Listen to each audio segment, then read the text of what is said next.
November 23rd. What's going on, everybody out there, fantasy football land? Welcome back to the GOAT Fantasy Football Podcast. I'm your host, Jim Neander. Man, I hope none of you have a case of the Mondays. That was a great Sunday of football, man. What a great freaking afternoon.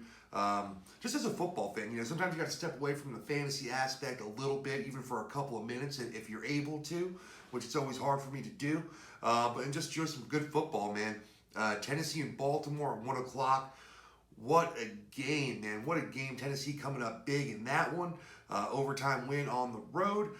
We had the Packers and the Colts. The Colts taking down the Pack in overtime with a field goal. Nice comeback there by the Colts in the second half. Looked like the game might be out of hand.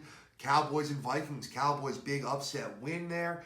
And then the night game, Chiefs and the Raiders. What a game. What a second half. I mean, back and forth. 2 scores each in the fourth quarter. Just under 2 minutes left there for that last Derrick Henry touchdown. And you know it. It's like with Patrick Mahomes, you get that feeling just like you had with Michael Jordan. Just certain athletes that, you have a feeling they're going to come through in the clutch. And that was Patrick Mahomes yesterday. That was a great matchup.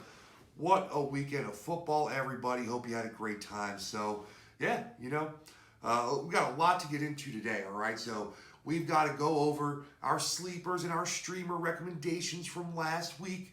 Let you know how we did on the GOAT. We don't want to just give you info and then act like it never happened because maybe we didn't get some right, but we did nail a bunch of them this week. So good times there. We'll go through all that. We'll go through our Monday mock stars and rock stars, baby. We're going to talk about our best performances and our worst performances of the weekend. And then we'll start, just kind of reviewing every game by game, giving you our thoughts and analysis, of every fantasy relevant player where within, if that's a word. We'll go with where within. I like it. So, all right, let's talk about the players that we told you to play last week here, right? Let's talk about some of the streamers that we mentioned. Mixed bag here. All these guys were ranked. I think all these guys were available in at least 50% of leagues as of Friday. So well after waivers, you should have been able to get any one of these guys. And I talked about playing Derek Carr. I talked about playing Phillip Rivers. Carr was the number 7 quarterback. Phillip Rivers number 9, all depending on your scoring format. This shit, varies greatly. But both those guys were quarterback ones. Alex Smith was very bad. So if you played him on my account, I do apologize. And PJ Walker, looked like it might be an okay game. Put up some decent numbers through the air, but couldn't get the fantasy points rolling there. So, we'll see what happens. I don't think PJ Walker's out there for another week. So that was a one and doneer. A little bit mixed bag with the running backs here also. Now, I absolutely mentioned Tony Pollard not only on streams of the week, but also on the sleeper. So we'll talk about him just a little bit more. But that was a great pick. Latavius, unfortunately, left with an injury, but wasn't even that bad before that. 9.3 points in PPR. It wasn't a complete bust. And when you're streaming last minute, it's not too bad. Rex Burkhead, unfortunately, with the injury, didn't do much. And then Adrian Peterson was absolutely awful. No excuses there for anybody. Adrian Peterson was just doggone terrible. All right, let's talk about our wide receiver streamers. Hunter Renfrow and Alan Lazard were no bueno. That's why they were out there. Hopefully you didn't play either one of those guys. But Michael Pittman, another one of these guys that was not only on my streamer list, but was on my deep sleepers list. And Michael Pittman, great week for him. The number 21 wide receiver in PPR. Wide receiver 2, baby, you gotta like that. He was... started the week with the ECR at 42, expert consensus ranking 42. So he was well outside the range of what people thought was a must start, and I definitely had that one pegged out. Let's talk about tight end streamers. Kyle Rudolph, not good. Number 23 tight end on the week, under 6 points. But Dalton Schultz, my top recommended streaming tight end, is the tight end 10 going into Monday night. 12.5 points. Very nice. Got into the end zone. Good call there. All right, let's talk about our deep sleepers here. I already mentioned Alex Smith. Unfortunately, didn't work out. He did, hey, he did rise above his ECR. He was the 23rd quarterback in ECR, and he was the number 21, depending on your format. Again, not a good call. Running backs, much better. I mentioned Carlos Hyde now. That one was a little bit cheating because Carson was ruled out kind of late. So Carlos Hyde's ECR maybe didn't have time to rise. But he was the number 44 running back. He wound up as number 7 in PPR. And Tony Pollard, I mentioned it, Dallas Cowboys running back. Zeke had a good game, but Pollard was able to make a big play on the ground. My words verbatim on the Deep Sleeper episode is his big play ability. He was the ECR running back 45 on the week, finished as the running back 21 on the week right now in PPR. That's a huge, huge win. Got to chalk that one up. Wide receivers, big wins here also. Already mentioned Michael Pittman. Indianapolis wide receiver was the 42nd ranked wide receiver on the week, finished as number 21 going into Monday with 15.6 PPR points. Great job. And then CeeDee Lamb was another pick I made. The number 38 ECR wide receiver, finished number 17 with 16.6 points. That's a smash pick also, baby. So, mixed bag with the streamers. Deep sleepers, though, man, it's a hard category to hit. We're talking about guys that are, well outside, right? So remember, for quarterbacks and tight ends, we're looking for guys that are outside the top 18 in ECR, but are going to finish in the top 12. And then for running backs and wide receivers, looking for guys outside the top 36 in ECR, and looking for them to finish in the top 24 on the week. So to hit both running backs and hit both wide receivers, absolutely huge. So great, great call. Pat myself on the back just a little bit more. Yeah, I sound like an asshole now. That's all right. Alex Smith, no bueno. And I still have Tyler Higbee tonight, 19th ECR tight end. And we'll see what happens. He doesn't need that many points, honestly, to get into the top 12 at tight end. If he can pull off, 12 points in PPR, he'll get there. So we'll see what happens. I think he'll get there. And we're going to go 5 for 6 on deep sleepers. So, gotta love that. Really nice call on the sleepers. Hey, there are a lot of points, to go around this week. And, just gotta try to take advantage of them when you can. There'll be some bad calls, but I'm going to revel in the good calls. So, all right. Next segment, baby. That gets done with our last week audit. We're going to move on to our Monday morning segment, Rock Stars and Mock Stars. All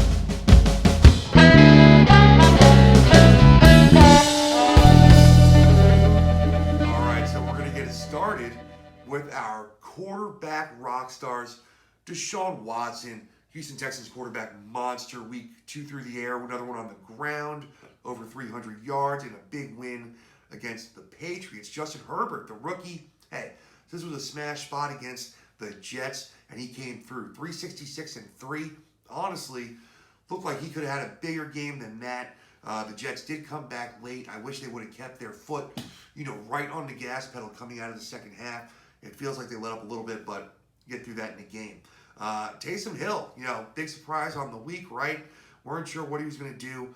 Was pretty solid through the air, even though no touchdowns, but 2 touchdowns on the ground, plus the 50 yards rushing. Pretty nice for him. Kirk Cousins, Ryan Tannehill, Aaron Rodgers, Derek Carr, Patrick Mahomes, Phillip Rivers, man, all these guys. Really big games. For the most part, all 3 touchdowns. Or they had some work on the ground. Mahomes only had 2, but the 350 yards passing always helps. Mr. Tannehill, 259-2, 35 yards on the ground though, so that helps out a little bit as well. Got a 2-point conversion, chucks in a couple of points there, takes off that interception. So, nice game for some of those quarterbacks here. Let's get into our rock star running backs for the week. Dalvin Cook, holy shit. When was the last time we had a week without Dalvin Cook? Near the top of this rock star list, I don't know. But Dalvin Cook and I would like to welcome Mr. Clyde Edwards-Helaire near the top of the list. Good job, buddy. 69 yards on the ground, not a great day, but found Pater twice. Made it happen for all those fantasy owners that have been, playing you week in and week out and just getting those okay to good numbers. He finally got that good week. It wasn't the best week for running backs, so, he's the number 2 running back on the week right now in PPR. Derrick Henry, 133 yards, including that monster game-winning touchdown in overtime for the Tennessee Titans. Zeke Elliott, gets in the end zone through the air, 100 yards on the ground, very nice. J.K. Dobbins, second rookie in this list, 70 yards on the ground, was able to get a touchdown, a couple of receptions. Melvin Gordon hit pay dirt twice. Carlos Hyde, 80 yards and a touchdown. Antonio Gibson, really nice game for the rookie here. I like playing him. 94 yards on the ground, a touchdown. Very nice here. We cut off there. As I said, it wasn't a big week for running backs, so we're going to stop it there. We'll add in Kenyon Drake, the number 10 running back right now. Only 29 yards on the ground with a touchdown, but 4 for 31 through the air. 16 PPR points. Yeah, we're getting near the edge of what we would call a rock star, aren't we? All right, so let's get it back here to a little bit more integrity with rock stars. Let's go to wide receivers, and it was a big wide receiver week, man. Lots of wide receivers over that 14 to 15 point PPR threshold, led by Mr. Keenan Allen and his monstrous 16 receptions. Holy shit. Justin Herbert, man, loves this guy. Preseason, if you stayed on Keenan Allen, I don't know why you would have in the preseason with Tyrod Taylor as the expected starter. Holy shit, did that pay off for you. Adam Thielen, monster game, 8 for 123, 2 trips to the end zone. Tyreek Hill, what a shocker, 11 for 102 and a touchdown. Damiere Byrd, the first actual surprise on the list, 6 for 132 and a touchdown, monster game. Devontae Adams, Deonte Johnson, DJ Moore, Tyler Lockett, Curtis Samuel. Another big game for Curtis Samuel. Nelson Aguilar. And just because I want to go past the top 10, I'm going to include Michael Thomas. Welcome to the list, Michael Thomas. First big game of the year. Comes with Taysom Hill at quarterback. Who'd have thunk it, baby? 2020. That's what it's all about. All right, tight ends. Oh, man. Big surprises here. Top of the list. Travis Kelce, Darren Waller, Mark Andrews. Man, who could have guessed those 3 guys would be at the top of the list here? I'm going to add Dallas Goedert into that list, and maybe a little Robert Tonyan. Sure, those are the 5 guys above 15 fantasy points. This was a good week for fantasy tight ends. The number 12 tight end was over 11 points. Pretty good lately, and like I said, 5 guys over 15 points. That's a good week for tight ends. So, I do want to make a note that out of the top 12 tight ends on the week at the moment going into Monday, only one did it without a trip to the end zone, and that was Jordan Akins of the Houston Texans. Went 5 for 83. So a couple of big plays there, not a trip to the end zone. And again, those touchdowns, baby. I mean, yeah, you have your Kelce's and your Darren Wallers, but there aren't many of those guys. You got to get that trip to the end zone there. So, there you go. Oh, with the good, man, there's always the bad. You know that. So, with every rock star comes a mock star. And our bad quarterbacks on the week, the ones that really, really hurt, that you probably played. We don't want to talk about the guys that you definitely shouldn't have played, that you should have known better. Matt Ryan, sure, a lot of people played him. That was fucking brutal. Baker Mayfield, to a lesser extent. Hopefully you didn't start him too. With Tago Vailoa, I think a lot of people were trying to ride that wave. Ooh, no good. He got pulled. He was so bad. Stafford with the thumb. Couldn't get shit going. They got goosed against the Panthers. Ugly game. Alex Smith, P.J. Walker, all these guys were just, shouldn't have really been started, man. But in case you did, they fucked you. Joe Burrow, Carson Wentz. God damn it, Carson Wentz.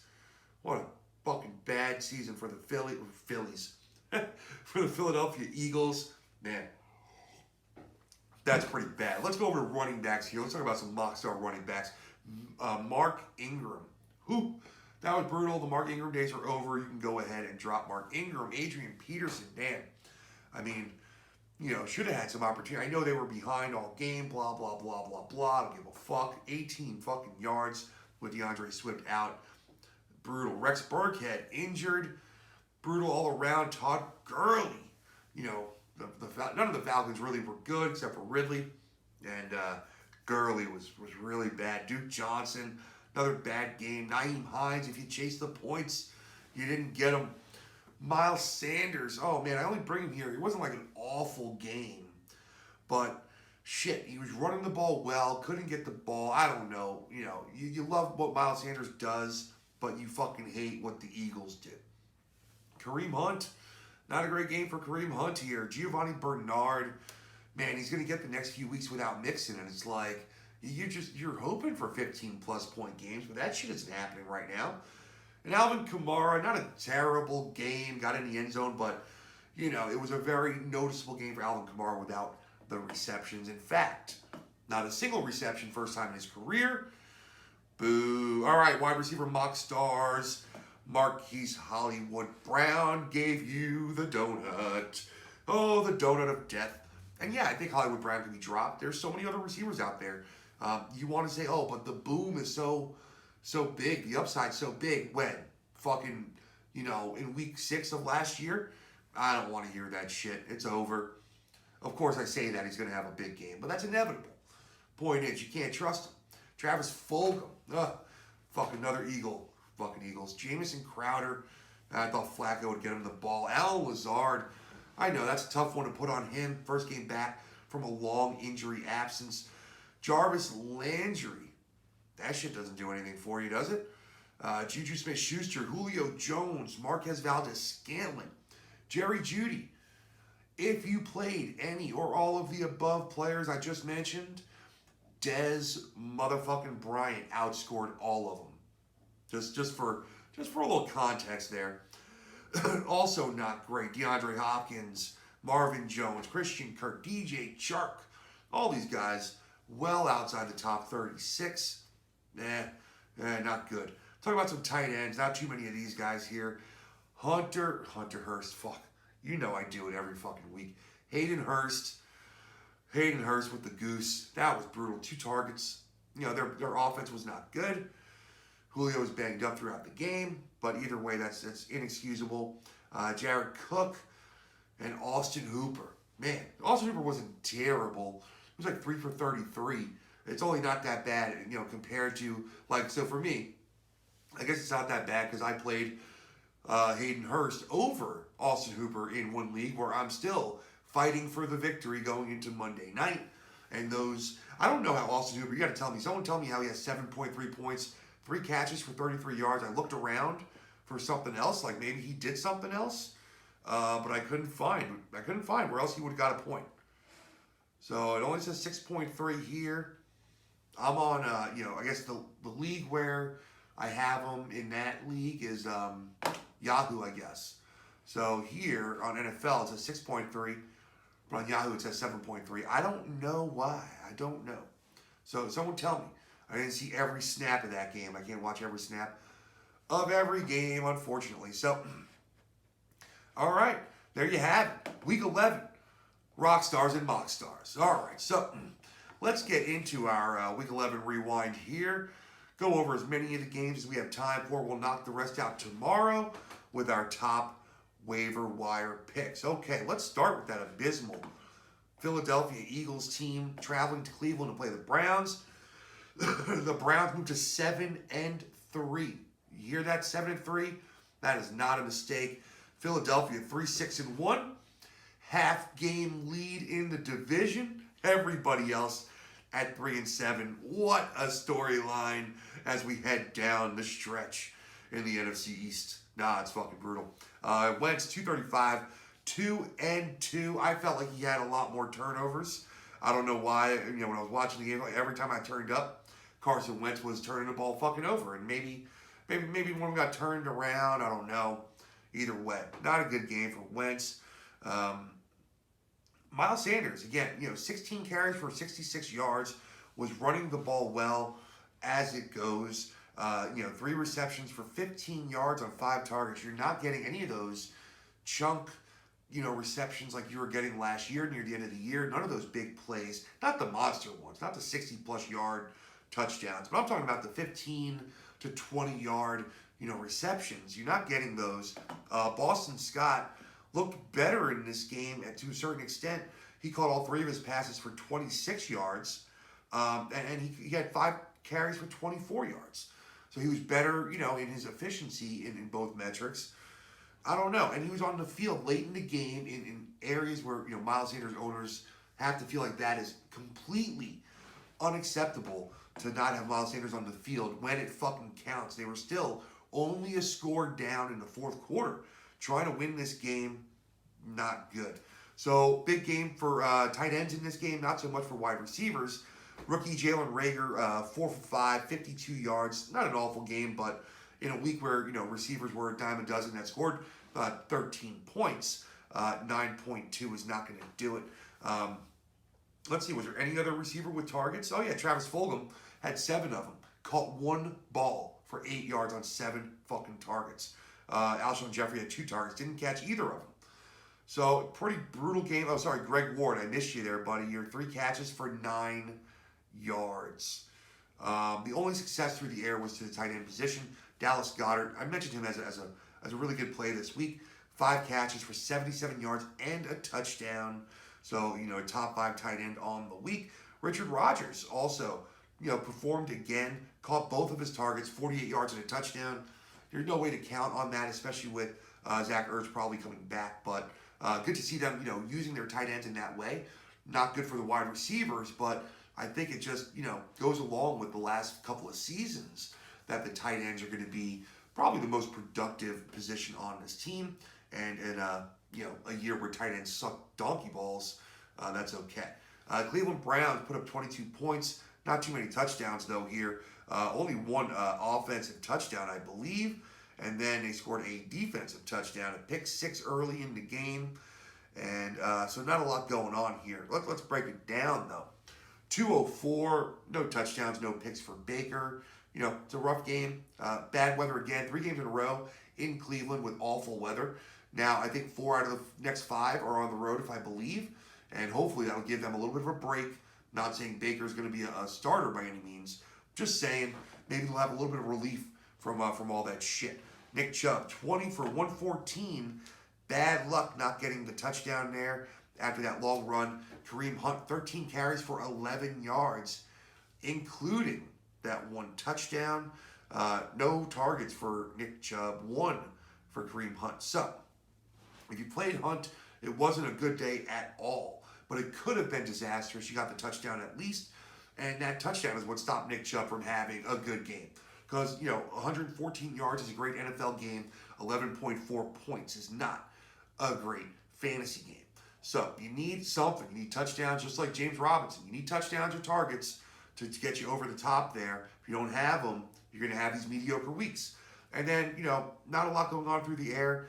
Of course, 204 yards, no touchdowns. But Kadarrell Hodge was probably the biggest surprise here.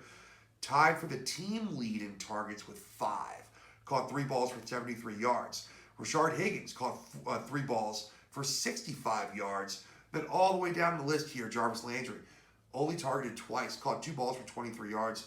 Very disappointing for Jarvis Landry. But I think it looks up for Rashard Higgins. Not ready to talk about Kadarrell Hodge yet. But I mentioned Higgins a number of weeks ago, right after OBJ went down. I had him on my list of the top 5 waiver wire pickups for the rest of the season. And it's starting to come. He's had 2 good weeks in a row now, so keep an eye. Austin Hooper targeted 5 times. That's okay. But only caught 3 for 33. Again, it wasn't an atrocious game for Austin Hooper, but not a good one, considering it was a pretty good week for tight ends. Want to see just a little bit more out of him. All right. Let's go to this Falcons and Saints game. Everybody wants to know what was going to happen here. Taysom Hill named the starter over Jameis Winston. They said there were going to be no packages for Winston. Was that going to be the truth? Do they have to tell the truth? I don't fucking know. I doubt it. They're not held contractually to say what their game plan is, right? Matt Ryan, pretty bad on the road here. 232, no touchdowns, 2 interceptions. Julio Jones was banged up for a lot of the game, missed a good chunk of the game. And, Matt Ryan, it almost seems like everyone's value on this team almost gets tied to Julio Jones seems like everyone is better when Julio's on the field. Even Calvin Ridley, even though Ridley had, a decent game this time. So, Matt Ryan, bad game. Todd Gurley, really bad. 8 for 26 on the ground. That 3.3 yards per carry is better than he's been for a little while. But he didn't get the work. He didn't get the goal line rush. And that's what it is, right? You don't get that fall into the end zone touchdown for Gurley this year. It's just not going to happen. Only targeted twice. Caught 1 for 3 yards. Not much going on there. So let's go to the outside here. Russell Gage, the team leader in targets with 12. I mean, if you told me Julio was out, I would have told you, to play Gage over Olamide Zaccheaus, but we didn't have that intel. He wasn't injured before the game, so 7 catches, 58 yards on those 12 targets. Not a very efficient day, but you could have played him. Calvin Ridley caught 5 of his 9 targets for 90 yards. So better fantasy day than Mr. Gage there, even with the lacking as many targets. Julio caught both of his targets for 39, one at the end of the game. Brutal game for Julio. Let's wait and see what his health outlook is. And that was it. Christian Blake. No, it's always I always think of that. Whenever I hear someone say like the name Blake, especially last name, I always think of Bull Durham and Susan Sarandon. Great fucking movie. William Blake. Yeah, but either way. So, all right, and Olamide Zaccheaus, if you chase the points, caught his only target for 10 yards. Can't chase the points. Excuse me, Taysom Hill. Sorry, on this podcast you get a little bit of coughing. That's just the name of the game when you're with me here, man. Got a lot of lung butter, and especially on a Monday after a football Sunday, buddy. So Taysom Hill, 18 of 23. That was probably the most impressive part was the completion percentage and the ability to take care of the football. 18 of 23 for 233 yards. Ran 10 times for 51 yards and 2 touchdowns. Made him a pretty good quarterback play. Made him a smash. Tight end play, which we all knew was the deal. If you were able to finagle that, congratulations, man. You can't complain if that's within the rules. Don't hate the player, right? So, now we saw what Taysom Hill did for Alvin Kamara in this game, which was not that much. They ran the ball a lot. You still had 13 carries for Kamara and 12 for Murray on top of the 10 for Hill. So, they only passed the ball 23 times. This is probably what you should expect, 25 or so attempts if they're successful in their game plan and want to run the ball. So, Murray was a little bit better on the ground and through the air, but didn't get the touchdown. So, Kamara, 13 for 45 and a touchdown on the ground. Held without a catch for the first time in his career. Only targeted once. Huge difference there in what the offense looked like. Latavius Murray, 12 carries for 49 yards, but was targeted twice. Caught them both for 36 yards. So made a little bit more happen through the air. Really hard. You're going to play Kamara. You're not going to play Murray. I mean, it's hard to know what to expect, but it's easy to know what to do here because you're not playing Latavius Murray. You're playing Alvin Kamara. And you're playing Taysom Hill if you can get away with it as a tight end, and he's a streaming possibility at quarterback. So let's go to the outside here. Another great sign here. Michael Thomas, 12 targets. Thank the Lord, the fantasy gods finally spoke, and Michael Thomas finally got a little bit to eat, baby. Nom. Got to eat a little bit if you're Michael Thomas. 9 catches, 104 yards. Big stuff for Michael Thomas. 5 targets for Emmanuel Sanders. Caught 4 for 66, and that was the end of, basically usage for pass catchers in New Orleans. Again, you had the 2 targets for Murray, and then Adam Troutman had 1, the rookie tight end. Jared Cook, the veteran tight end, had 1 target, caught it for 6 yards. So there wasn't much going on, and there's a big, question mark going forward. What the game plan is going to look like with Taysom Hill on a week-to-week basis is going to be matchup dependent. But man, I'm even more fucking interested to see what happens next week than I was this week, if that says something, because that's crazy. I was really looking forward to see what was going to happen there. All right. Let's go. The Washington football team hosted the Cincinnati Bengals. This was the bummer of the fucking week. Joe Burrow out for the year. Torn ACL. Already, showing, showing that spunk there, getting on Twitter, getting on social media, and telling everybody he'll see him next year. Hopefully he makes that full recovery. Was having a great season up till then. Shame on you, Cincinnati, for having such a bad offensive line. But what can you do? I mean, listen, they're fucking trying. They drafted an offensive lineman top 10 last year. You know, I mean, come on. It's not like they're not trying. They're working hard. It's very unfortunate, though. Burrow, 203 yards, a touchdown, no interceptions before he left. You know, so if you started him, obviously didn't work out well for you there. We'll get Ryan Finley probably for the rest of the year unless they make a move, right? I mean, there are people out there, we'll see, but I don't know. Probably Ryan Finley. They're already 2-7-1, you know, basically out of playoff contention already, and no reason to spend silly money, get another high draft pick, stack up that offensive line, do the right thing. Let's go to the ground here. Everyone sucked ass. Giovanni Bernard, 9 for 18 on the ground. Thankfully, he caught 4 balls for 37 yards to save his shitty-looking day, but a couple bad weeks in a row. Mixon just went to IR. So, you know, we're going to get some kind of mix of Gio Bernard and Samaje Perine, who looked slightly better, you know, 5 carries for 19 yards on the ground, was targeted twice, caught 1 for 2 yards. And this might turn into, you know, a little bit closer to what it was with Mixon and Bernard before the injury, which they might go to more Samaje Perine on first and second down, more Giovanni Bernard on, you know, goal line and passing down situations. Hopefully it's not that. A lot of people, myself included, need to get a little bit of juice out of Gio Bernard for these last couple of weeks, man.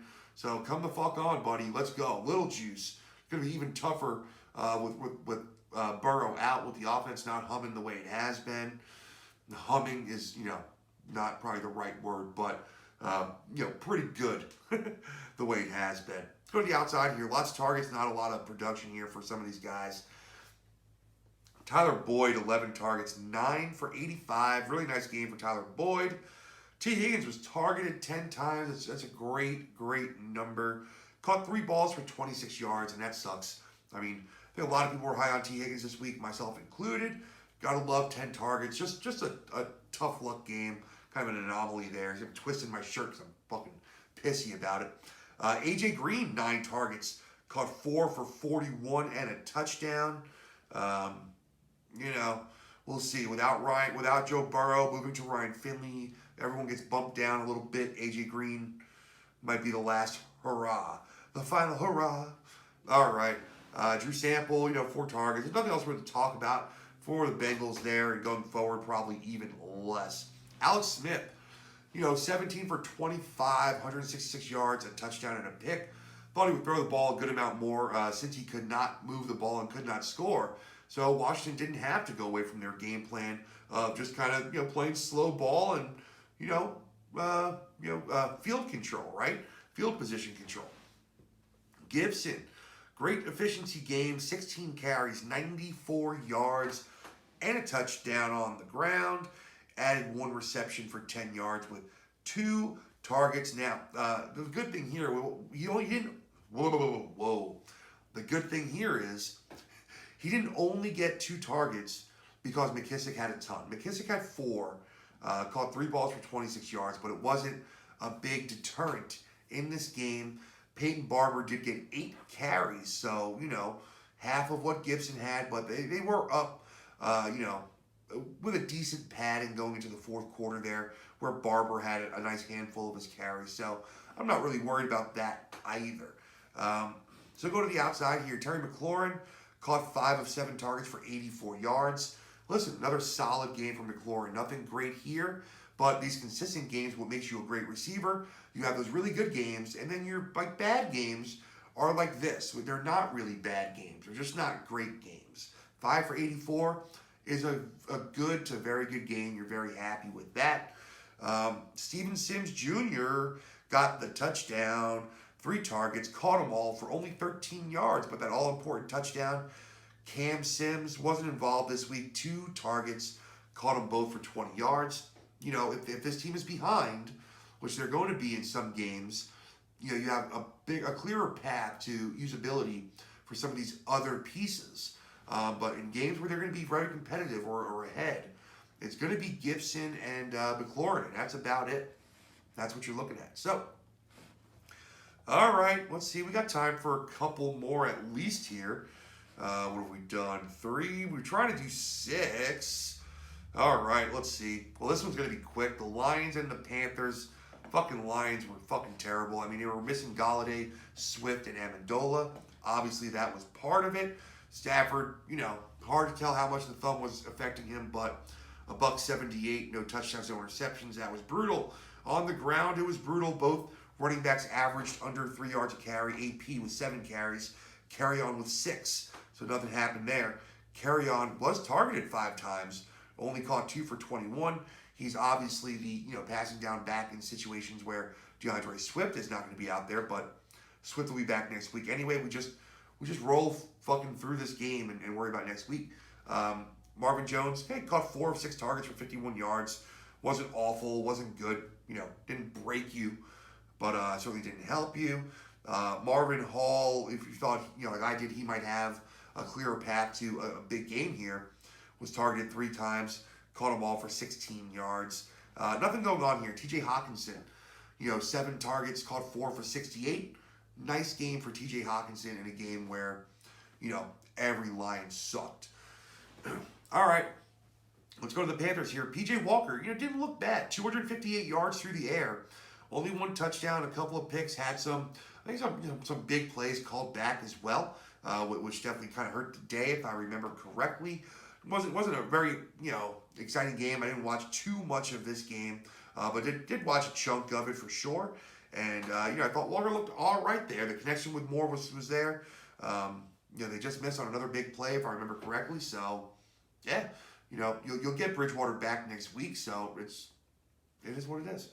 Mike Davis, 19 carries, 64 yards and a touchdown. Hey, you got what you needed out of him because you got the touchdown, you got some yards. You got 2 receptions for 15 yards, right?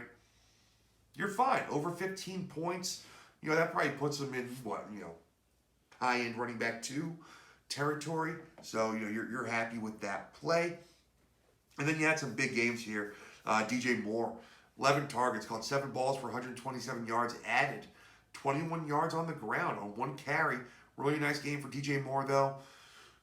Week to week, it's like, all right, now after those first few weeks, it's been, DJ Moore a little bit more than Robbie Anderson. But Anderson was still targeted 9 times and Samuel 10. So everyone is getting work here. All 3 guys are getting work. When Bridgewater comes back, it's one of those things. I don't know if there's enough pie to play them all, because then you're just hoping one has a big week. It's not like the Steelers where you play them all and you assume 2 are going to have very good weeks and 1 is going to be okay, if not better than okay. Here, you really don't know what to expect. So 7 for 127 for DJ Moore. Curtis Samuel, 8 for 70 with a touchdown on 10 targets. Very involved in the passing game with PJ Walker at the helm. So we'll see. Robbie Anderson, 9 targets, caught 7 for 46. Really playing that short distance role. He's not getting high value targets. He's slipping every week. He's getting targets. He's a PPR asset, but his ceiling is very low. If he has no big plays, he's not getting red zone targets. He's not getting deep targets. You have a right to be a little bit worried about Robbie Anderson, especially if you need some big scores in your week. All right. Pittsburgh Steelers went to Jacksonville, took care of business to stay undefeated. 10-0 Pittsburgh, the now 1-9 Jacksonville Jaguars fighting with the Jets for that number 1 pick. I mean, you got enough young quarterbacks in Jacksonville, but I guess they were both late round picks. They'd love to get a little bit of Trevor Lawrence, I'm sure. All right, Big Ben, 267, 2 touchdowns, 1 pick. Wanted 1 more out of Big Ben. Whether it was going to be Deontay, whatever it was. You kind of wanted 1 more, but it was a very good week for him. James Conner, 13 for 89 on the ground. Unfortunately, Benny Snell vultured the goal line touchdown from you. You had 3 catches for 10 yards. So a good game for James Conner, almost 13 PPR points.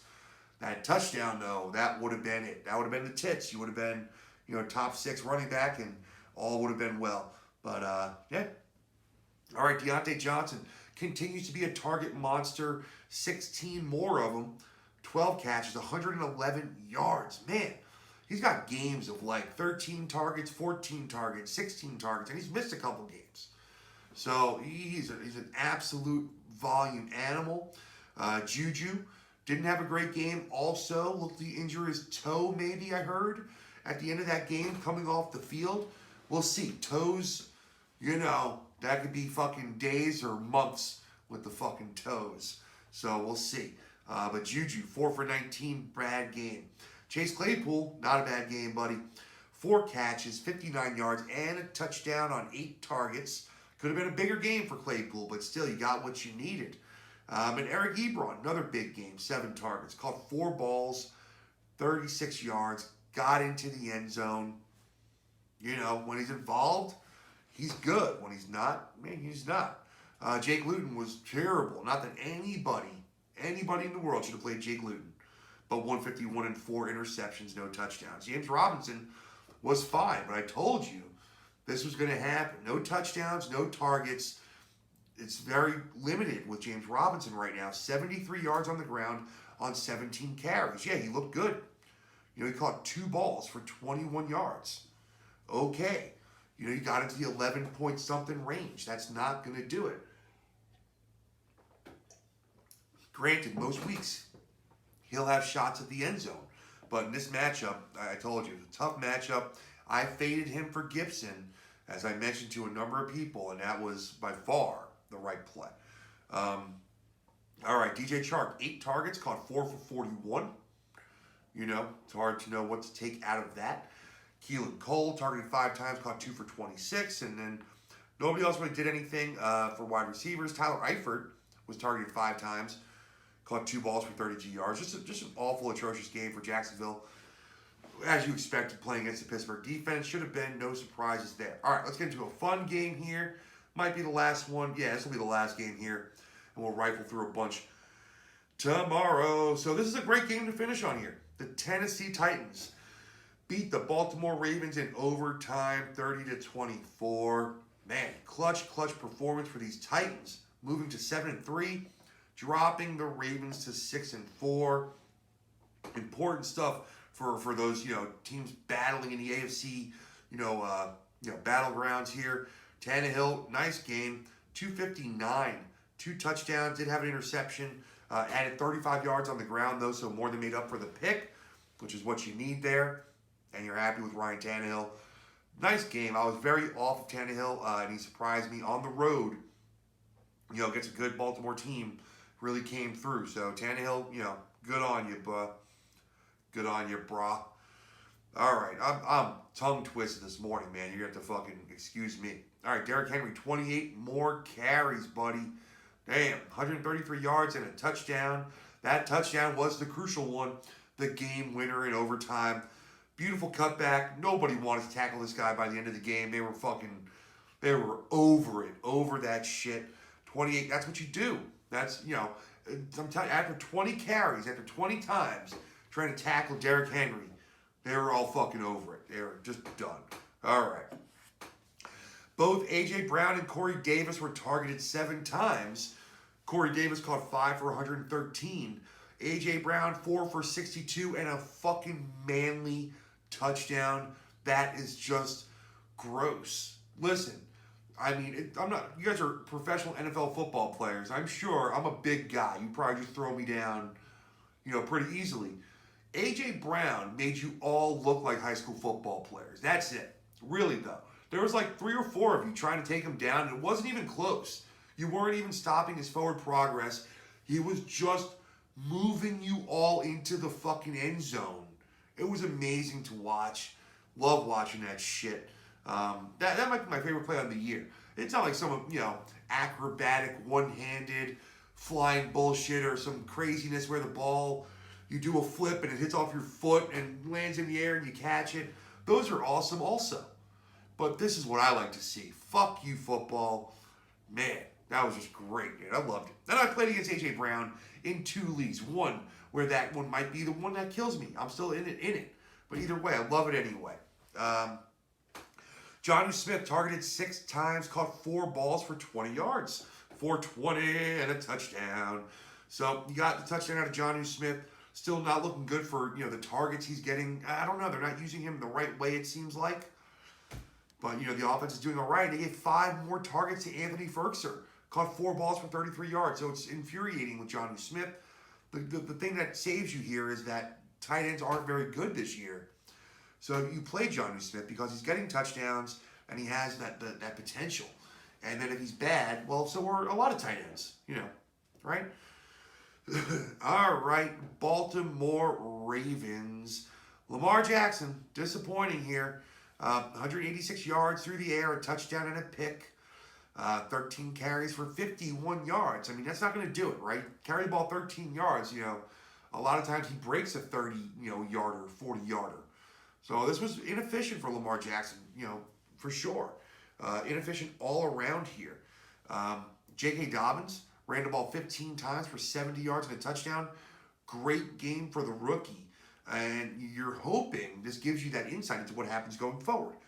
Because it's been hard. You don't want to play. I've been saying every week you can't play anybody if they're all getting 8 fucking carries, right? But you had 15 for Dobbins, 3 for Gus Edwards, and 2 for Mark Ingram. Dobbins had 2 targets, and then there were no other targets for running backs here.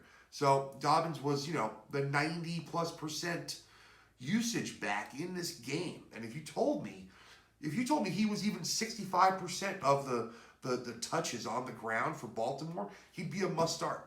Must start. Right? We'll have to go over that in the preview show looking towards next week, though. J.K. Dobbins somehow made it onto your waiver wire, though. He'll be on the waiver wire show. And let's go to the outside here. Let's look at wide receivers. What wide receiver led this team in targets? That was Willie Snead. 7 targets. 3 catches for 23 yards. But you know what wide receiver had the best game here? Dez Bryant. 5 targets. Caught 4 balls for 28 yards. Now, I'm not trying to say it was a good game. I'm just trying to say he was the best wide receiver for the Baltimore Ravens in this game. 4 for 28. The most points for a wide receiver in this game. Marquis Brown targeted 3 times. I mentioned it in the mock stars, the big goose egg, the big Bustorama. Can't play Marquis Brown at any point right now with any confidence at all, except you just, fucking, trying to put that monstrous underdog bet and win big. Mark Andrews, huge game, 7 targets, caught 5 balls for 96 yards and a touchdown. That's what Mark Andrews, owners want. They need that sustenance of points that, really, Mark Andrews, that's why he's that top 4 kind of guy, right? We know only 4 kind of players can really do that on a weekly basis.